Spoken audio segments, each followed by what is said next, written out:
Hey everybody, it's Thomas Heath. I'm really excited about today's guest as part of this series focusing on female empowerment, and specifically the artwork of Fer Caggiano and her exhibit, Like a Girl, Dare to Dream. So I am talking with, I want to get it all right because she's a friend too. Erin Kienzle is a TV host. She's an auctioneer for fundraisers, as well as a video coach who teaches entrepreneurs how to be comfortable, confident, and effective on video. She's also a mom to two daughters. So I know she's going to have some great empowering words when it comes to that. Erin, welcome to the show. I'm thrilled to be here. Good to see you, Thomas. Good to see you. Normally it's the other way around, folks. I feel really weird about this. I'm never interviewed, so it makes me a little uncomfortable. Erin is normally interviewing me on ABC Right. News 4, and she's wonderful. She's a host of, among other things, Low Country Live. How were you introduced to Fer Caggiano? So Fer, as you mentioned, I host Low Country Live, which is a local lifestyle show, a platform for businesses to highlight things. And I met Fer. Actually, we featured her arts on the show for the holidays. So she does beautiful scarves and different paintings and coffee mugs. So we had featured her 2 years in a row, I think, at Christmas time, but I never saw her because it wasn't an interview segment. It was just over email and stuff. And then I think just through that, email connection, eventually she reached out and asked me if I wanted to be part of this project. And I had it on my radar. I'd seen one of my good friends, Karen Lucht, who was one of the first paintings. So I kind of knew a little bit about it, but I'll be honest, I kind of was like, why? Like Karen worked for NASA. There were other amazing women. So I didn't know why she was asking me. Well, why do you think she asked you? Well, I know now, because as you said in the intro, I wear many hats, but I am a female auctioneer. And I know it sounds weird. There's not a lot of females that do what we do. And I know everyone thinks I'm like selling cattle or pigs or cars. And that's not what I do. I sell trips to Napa. I sell diamonds, fancy artwork. We are benefit auctioneers. So I've seen you in act.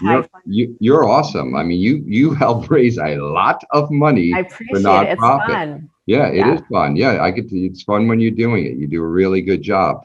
It's portraits of 40 women, 40 role-defying women, including Erin being a female auctioneer, that inspires Fer. So let's talk about what specifically appealed to you about this project. I mean, first of all, who gets a portrait of them painted? Like that's nothing I thought of or aspired to in life. So just that was really cool. But bigger than that, when she started telling me about the other women, that were part of the project, I mean, I was just in awe of so many women doing so many amazing things that kind of break those gender defined roles. And even though it's 2021, there's a lot of roles that are considered male and a lot of roles that are considered female. And these women are just busting glass ceilings, if you will. So it was just really nice to be featured. And as you mentioned, I have two daughters and I have two stepdaughters. So we have a household full of 4 girls. So anything I can do that kind of paves the way for them and shows them that anything is possible, like game on. I'm on board 100%. So I'm going to bring up the photo now. When was the first time you saw the completed portrait? Well, the first time I saw it was when I saw it in photos only, but I saw it in person for the first time in the grand opening. What was that like? It was pretty neat. Because the photo does not do it justice.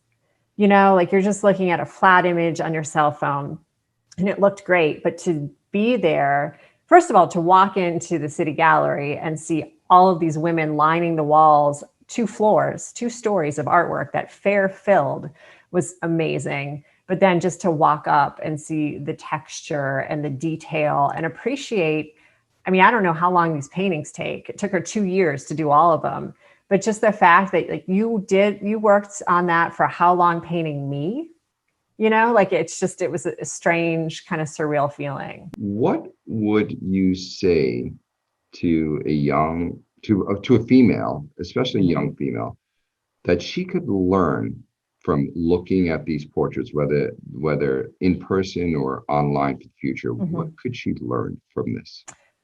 I mean, when you walk in, or you just said online, even if you're flipping through online, like I would just love my daughters or any young lady out there to kind of soak it in and read the biographies of these women, read their accomplishments, read what makes them unique. And you'll realize that truly anything is possible. And I know it sounds cliche, like people say it all the time, but I remember when I was a little girl, my mom always said, if you believe it, you can achieve it. And I feel like I've done a lot of things in my life that I never expected. Like when I first went into TV news, I had to get my meteorology degree. I never wanted to be a meteorologist. Like I did not care about thermodynamics, like any of that. And I went through meteorology school, upper level calculus for 3 years, and I did it. And then the same thing with auctioneering. Like I never thought I was going to be an auctioneer. And then at some point at almost 40 years old, I found myself in the upstate going to the cattle auctions and learning how to bid call for a week straight in auction school. So I just think that no matter where you think your path is headed, it can always change direction, and you can truly do whatever you want if you work hard. It boils down in this. I learned this in my playwriting career. When I said I got interviewed, my wife and I got interviewed by the local arts paper, and they said, "What do you want to see happen to this play?" And the play is Perfectly Normal People. It was a big hit at Spoleto, Piccolo Spoleto. And I said, I'd love for it to get up to New York, off Broadway, just something out there. And a lot of people are like, who the heck are you? You're no one. You're like this guy from South Carolina, and and you know what? I wound up getting it on off Broadway, and it wound up winning an award. And it was during the New York International Fringe Festival. It's all because I said, why not? I know that you got this cool thing going on where you work with folks that want to look better on video. You want to tell folks about that and how they learn more about that? I appreciate it. This is another one of my why nots, Thomas. Going back to the auctioneering, we usually had 50 fundraisers a year, and then COVID hit and we had 0 fundraisers. So out of a necessity to work and actually out of boredom, just during COVID, we were still conducting our lifestyle show on Zoom. So suddenly I had all kinds of people asking me questions because the whole world was on Zoom. So asking me about what microphone do you wear? Do you use a ring light? The paper reached out to me and said, hey, can we do an article on you about how to present on Zoom? So I just decided so many people were asking me that I was going to start making small videos on Instagram. And I didn't think anyone would care or watch or even notice. And I was shocked by the response. So I just started making different tips of how to present on camera, how to create attention-getting videos, how to script things. And since then, I've developed my own little mini coaching, sessions that I have with people. And I have a course that teaches people how to do Instagram Reels, which is a very specific type of Instagram. And I'm working now on another digital course called Video Launchpad, just to get the people who are really uncomfortable and terrified of getting on camera to get them up and launched in 3 days and feel good about it. Beneath me here is going to appear, if the show's still going on, I believe it goes to May 2nd, how to get tickets. They're free, but with COVID, you got to sign up and register. They are going quick. We'll also make sure that you can get to Fer Caggiano and her website to view her work, because she's a special woman on a special mission. How do people find you on Instagram? My Instagram, it's hard to spell, but it's Erin. We're going to put it on the screen. It's at Erin Kienzle. And then if you just go to the website, Confident on Camera, you can find everything there. Erin Kienzle, you just have such wonderful energy and spirit. And I'm so honored that you were part of this interview series. I can't wait to see your portrait in person, and just keep on inspiring, Erin. Have a great rest of your day. All right, you too. Thanks. You. Bye-bye.